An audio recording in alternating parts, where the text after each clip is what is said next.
Good morning, all of you. I am Kartar Chaudhary, lecturer, Government Polytechnic College, Ajmer. Today I start e-lecture on operational amplifier or shortly OPAM. This is subject code 307 Linear Integrated Circuits and Design LICD. Third year की subject है 307 EL 307. Chapter number second, topic first, operational amplifier. So start basic introduction with discrete and integrated circuits. First of all, what is the difference between discrete and integrated circuits? Discrete means the electronic component separately designed and then interconnected on a circuit or PCB and then make a complete circuit. Discrete का मतलब होता है अलग अलग component जो manufacturing companies design करती है, capacitors, inductors, resistors, different transistors, diodes, like that. उन सभी सर्किट्स का यूज करते हैं. कंडक्टर वायर लेते हैं, कोई पीसीबी या कोई प्रिंटेड बोर्ड सर्किट या कोई अदर सर्किट बोर्ड लेते हैं और उसमें उनको इंटरकनेक्ट करते हैं सोल्डरिंग के थ्रू या एनी अदर टेक्निक के थ्रू. तो ये होता है डिस्क्रीट सर्किट्स. और किसी एप्लीकेशन को सोल्व करता है वो कंप्लीट सर्किट. इसी तरीके से इंटीग्रेटेड सर्किट, इसमें एक सेमीकंडक्टर सबस्ट्रेट लेते हैं, सिलिकॉन की चिप लेते हैं एक, जिसकी साइज़ बहुत छोटी होती है, mm साइज़ में होती है, और उस सिलिकॉन चिप पे प्रिंटेड जो आईसी फैब्रिकेशन प्रोसेसिंग स्टेप्स होते हैं, आईसी टेक्नोलॉजी, तो उस फैब्रिकेशन टेक्नोलॉजी से नंबर ऑफ कंपोनेंट्स डिज़ाइन किए जाते हैं. Resistance, capacitors, transistors, diodes, like that सारे इलेक्ट्रॉनिक कंपोनेंट एक सिंगल जो छोटी सी आईसी चिप होती है उसी पे डिज़ाइन किया जाता है यूजिंग आईसी फैब्रिकेशन प्रोसेस. तो एक छोटी सी आईसी पे, छोटे से सिलिकॉन सबस्ट्रेट पे या सेमीकंडक्टर सबस्ट्रेट पे सारे कंपोनेंट उसी पे ही डिज़ाइन कर दिए जाते हैं, उसी पे ही उनको अंदर ही इंटरकनेक्ट कर दिया जाता है. तो ये होता है इंटीग्रेटेड सर्किट, और शॉर्ट में बोलते हैं आईसी. इंटीग्रेटेड सर्किट के बहुत सारे एडवांटेज भी होते हैं, और today in the electronics era it is most widely use in spite of discrete circuits. तो इसके क्या क्या एडवांटेज होते हैं? एक तो कॉम्पैक्ट साइज हो गई, सारे जो सर्किट्स है या जो सारे जो कंपोनेंट एक सिंगल आईसी सिंगल सबस्ट्रेट पे फैब्रिकेट हो गए, तो साइज नेचुरल सी बात है, कम छोटी साइज हो गई, कॉम्पैक्ट साइज हो गई, और वेट भी कम हो गया, और साथ में पावर कंजम्पशन भी कम हो गया. क्योंकि ट्रेडिशनली जो सर्किट होते थे उनको आप इंटरकनेक्ट करते थे, वायर्स बीच बीच में लगाते थे, तो उनके जॉइंट्स पे कनेक्टिंग जो जंक्शन है वहाँ पे जो एनर्जी है, जो पावर है, वो ज़्यादा कंज्यूम होती थी, वेस्ट होती थी. लेकिन इसमें सारे सर्किट वन बाय वन एक ही सिंगल चिप पे फैब्रिकेट कर दिए जाते हैं, और इस वजह से मतलब ये पावर का जो कंजप्शन होता है वो भी रिड्यूस हो जाता है, कॉस्ट रिड्यूस हो जाती है, क्योंकि जो मटेरियल यूज किया जा रहा है वो कम मटेरियल में काम हो रहा है, और जो टेक्नोलॉजी है वो भी एडवांस टेक्नोलॉजी है, तो कॉस्ट भी रिड्यूस होती है, रिलायबिलिटी इंक्रीज होती है, और ऑपरेटिंग स्पीड नेचुरल सी बात इंक्रीज होती है. तो आज के युग में जितने भी सर्किट्स हैं सभी इलेक्ट्रॉनिक सर्किट्स आईसी फॉर्म में होते हैं. और अब बात करते हैं ऑपरेशनल एम्पलीफायर की. तो एक ऑपरेशनल एम्पलीफायर भी एक इंटीग्रेटेड सर्किट है, लीनियर इंटीग्रेटेड सर्किट्स. एक मिनट. लीनियर इंटीग्रेटेड सर्किट है, और लीनियर इंटीग्रेटेड सर्किट भी दो तरीके के हो सकते हैं. एक से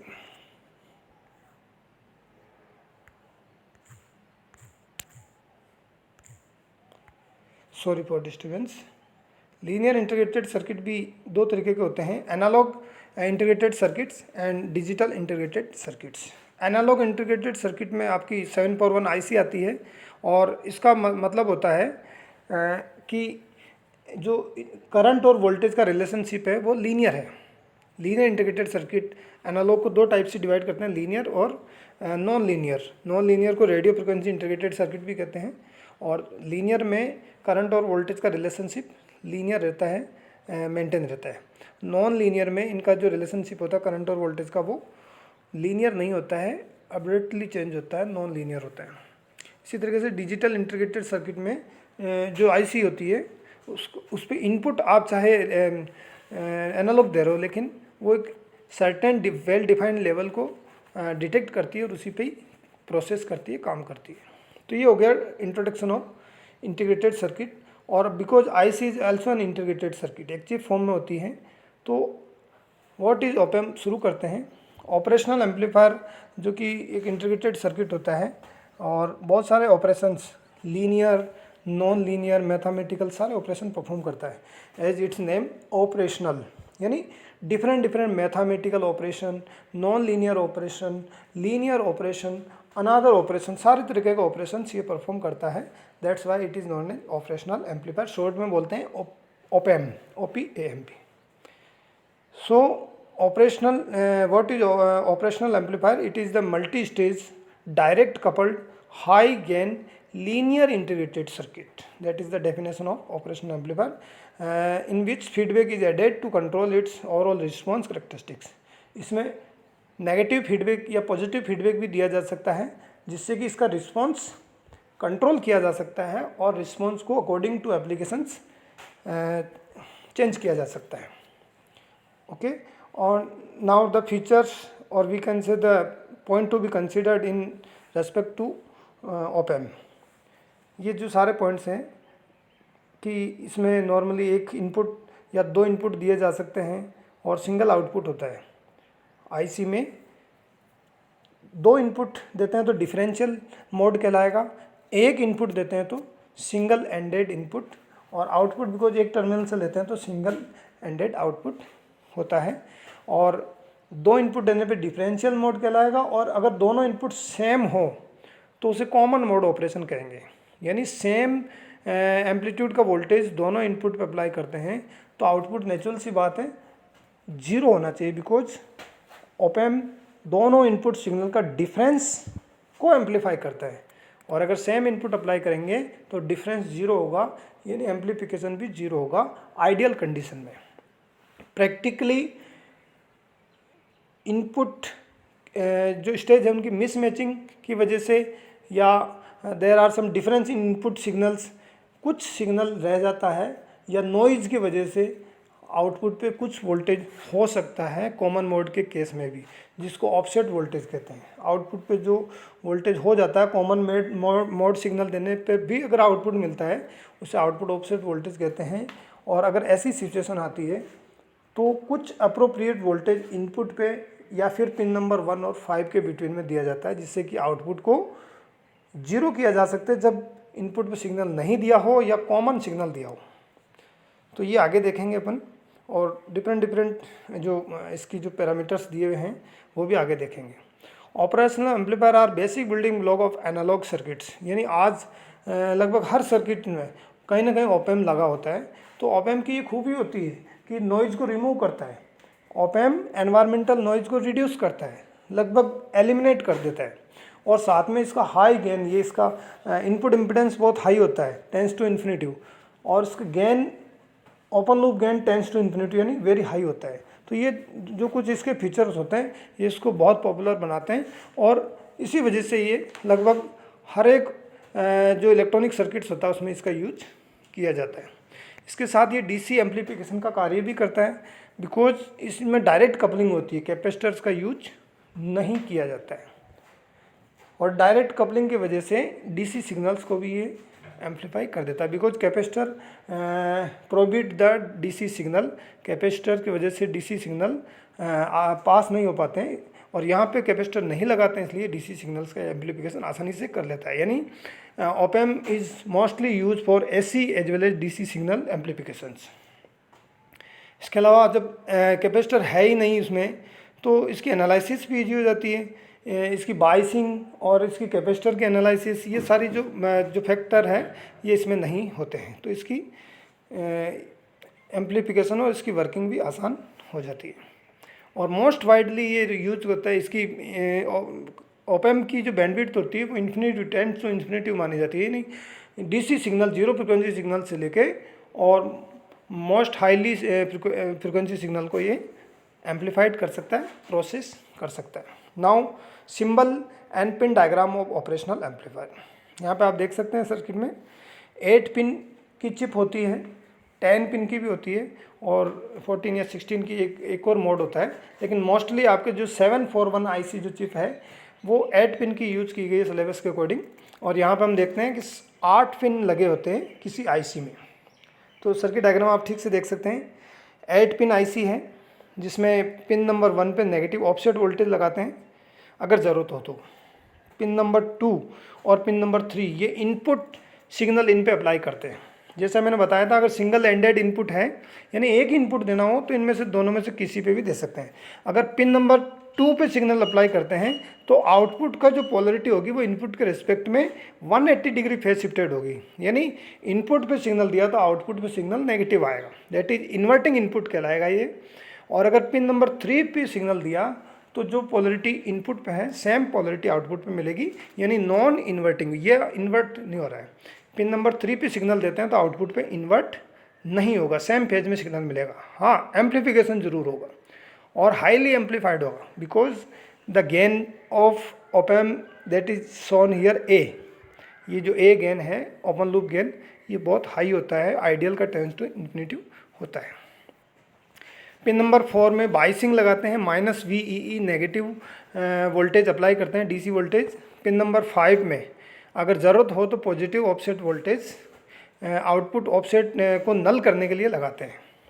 यानी मैंने अभी बताया था कि अगर इन दोनों इनपुट पे कोई वोल्टेज अप्लाई नहीं किया गया है या सेम वोल्टेज सेम पोलरिटी का वोल्टेज अप्लाई किया गया है, सेम एम्पलीट्यूड का वोल्टेज अप्लाई किया गया है, जिसे कॉमन मोड कहते हैं, अगर उस केस में भी आउटपुट आपको कुछ प्राप्त होता है जो कि नहीं होना चाहिए, जीरो होना चाहिए, क्योंकि ये डिफरेंस को एम्पलीफाई करता है, तो उस आउटपुट वोल्टेज को जब इनपुट दिया ही नहीं है या दोनों पे सेम वोल्टेज अप्लाई किया तो आउटपुट जीरो होना चाहिए। अगर फिर भी आउटपुट प्राप्त होता है तो उसको जीरो तक रिड्यूस करने के लिए ऑफसेट वोल्टेज लगाते हैं, जो कि पिन नंबर 1 और पिन नंबर 5 के बिटवीन में लगाया जाता है, या फिर इनपुट टर्मिनल्स 2 और 3 के बिटवीन में भी अप्रोप्रिएट वोल्टेज लगा सकते हैं, जिस वोल्टेज को इनपुट ऑफसेट वोल्टेज कहते हैं। आउटपुट ऑफसेट वोल्टेज को जीरो तक रिड्यूस करने के लिए अप्रोप्रिएट वोल्टेज लगाते हैं, या तो पिन नंबर 1 और 5 के बिटवीन में या 2 और 3 के बिटवीन में, जिसको इनपुट ऑफसेट वोल्टेज कहते हैं, जो आगे देखेंगे। पिन नंबर 6 से आउटपुट मेजर करते हैं और आउटपुट डिफरेंशियल हो सकता है, output inverted, non inverted, 3 mode बताए थे अकॉर्डिंग टू इनपुट्स, तो आउटपुट डिपेंड करेगा इनपुट्स। पिन नंबर 7 पर पॉजिटिव बाइसिंग डीसी वोल्टेज लगाते हैं +VCC, और पिन नंबर 8 यूज़ नहीं की जाती है। तो यहाँ पे इसका सिम्बलिक डायग्राम भी देख सकते हैं।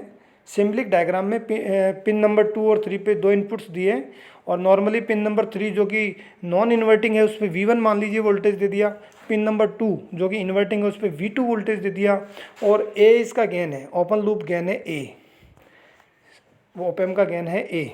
तो और बाइसिंग दी है पिन नंबर 7 पे और पिन नंबर 4 पे, आउटपुट लिया पिन नंबर 6 पे। तो ये हो गया सिंबल। ये इसका आईसी का डायग्राम फिर ठीक से देख सकते हैं आप, इस तरीके से दिखाया गया है, जिसमें ओप-एम्प अंदर है जिसका गेन A है, और इसके पिन नंबर 1 to 8 के फंक्शंस दिए गए हैं। आगे देख सकते हैं the functions of different pins of 741 IC. तो ये डिफरेंट जो फंक्शंस है ये आप देख सकते हैं कि पिन नंबर 1 का क्या फंक्शन होगा, पिन नंबर 2 का क्या होगा, पिन नंबर 3 का क्या होगा, पिन नंबर 4 का क्या होगा। आगे देखिए pin number the functions of different pins, एक बार रिपीट कर देते हैं। पिन नंबर 4 और 7 जो है वो पावर सप्लाई यानी डीसी बाइसिंग के लिए काम में ली जाती है। पिन नंबर 6 वोल्टेज के लिए काम में ली जाती है, आउटपुट मेजर करने के लिए। पिन नंबर 2 और 3 इनपुट्स के लिए काम में ली जाती है। पिन नंबर 1 और 5 ऑफसेट नल करने के लिए, यानी जब इनपुट नहीं दिया हो या इनपुट कॉमन मोड दिया हो उस केस में आउटपुट जीरो होना चाहिए, नहीं होता है तो उसको जीरो करने के लिए जो वोल्टेज अप्लाई करते हैं ऑफसेट नल वोल्टेज, वो पिन नंबर 1 और 5 के बिटवीन में लगाया जाता है, लगाया जा सकता है। पिन नंबर 8 नॉर्मली यूज़ नहीं की जाती है।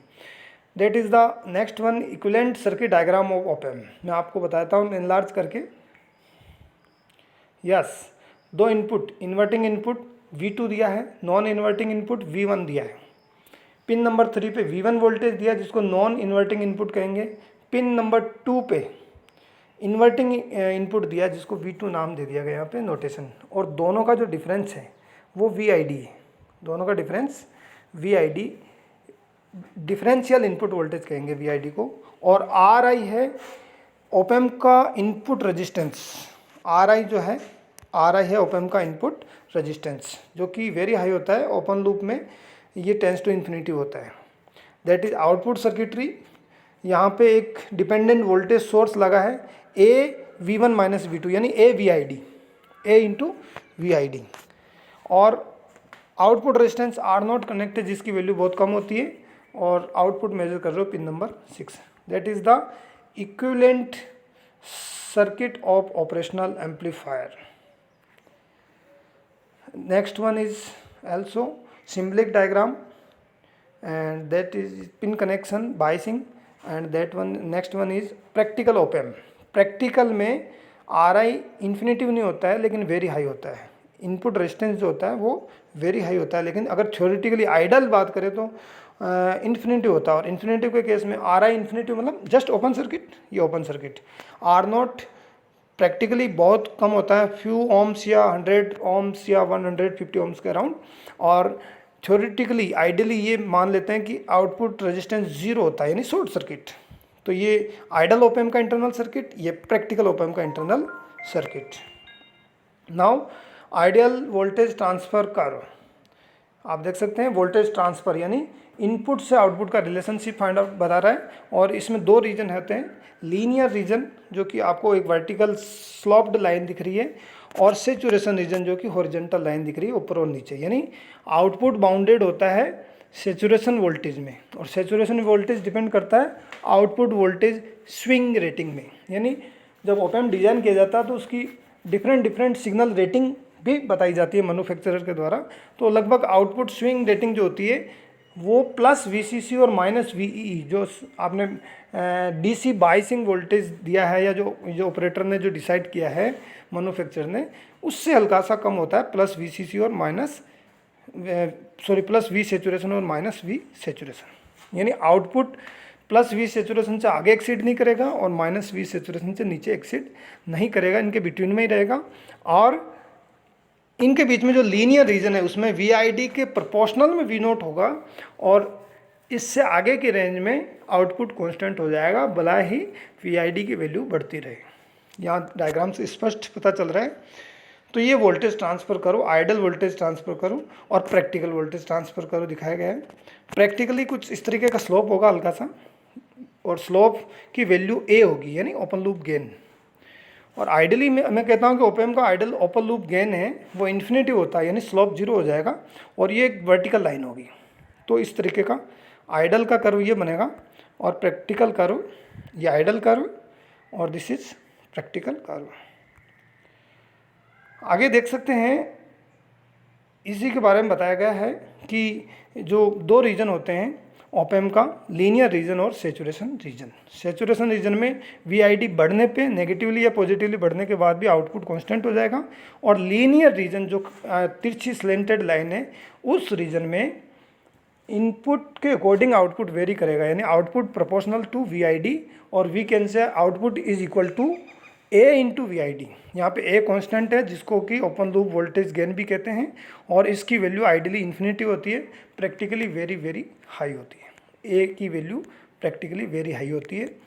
और अब इसी लॉजिक को यूज करते हैं, देखिए VID क्या हो जाएगा, आउटपुट की इक्वेशन से VID हो जाएगा V0 अपॉन A, क्योंकि output voltage equal to A into VID है, और उसको सोल्व करना भी VID equal to V0 upon A। यहाँ पे देख सकते हैं V0 अपॉन A। A क्या है, आइडल इन्फिनेटिव है, और अगर आइडल कंडीशन ही लेके चलते हैं तो इन्फिनेटिव का अगर डिवीजन करेंगे V0 से, V0 में इन्फिनिटी का भाग देंगे तो 0 आएगा, यानी VID क्या हो जाएगा 0। और VID की वैल्यू होती है V प्लस V माइनस, यानी V1 माइनस V2। और V1 minus V2 equal to 0, यानी V1 इक्वल टू V2। यहाँ पे देख सकते हैं प्लस वोल्टेज माइनस वोल्टेज, जिसको V1 और V2 ऊपर नोटेशन भी दिया गया है, तो V प्लस V माइनस कह सकते हैं, या फिर V1 और V2 कह सकते हैं, तो नोटेशन चेंज हो सकता है। तो एक कंक्लूजन तो ये निकल के आया लीनियर रीजन में V1 इक्वल्स टू V2 या plus V voltage equals to almost minus V voltage. Second conclusion ये निकल के आया कि थ्योरेटिकली या ideally input resistance R I infinitive है, यानी ओपन सर्किट की तरह बिहेव करेगा इनपुट सर्किट, और अगर ओपन सर्किट की तरह बिहेव करेगा तो करंट उसमें जो फ्लो होगी वो जीरो होगी। इस केस में देख लीजिए करंट जीरो फ्लो होगी, जो ओपन सर्किट होगा तो करंट फ्लो ही नहीं हो सकती आइडल वाले केस में। और अगर सर्किट फ्लो ही नहीं होगी, करंट फ्लो ही नहीं होगी, तो उस केस में करंट की वैल्यू, इनपुट करंट की वैल्यू जीरो होगी, यानी इनपुट सर्किट से तो करंट फ्लो ही नहीं होगी। ये दो गोल्डन रूल है जिनका आगे जो इसकी जो एनालिसिस होगी, इसकी वर्किंग होगी, इसमें बहुत यूज किया जाएगा। Okay, thank you very much.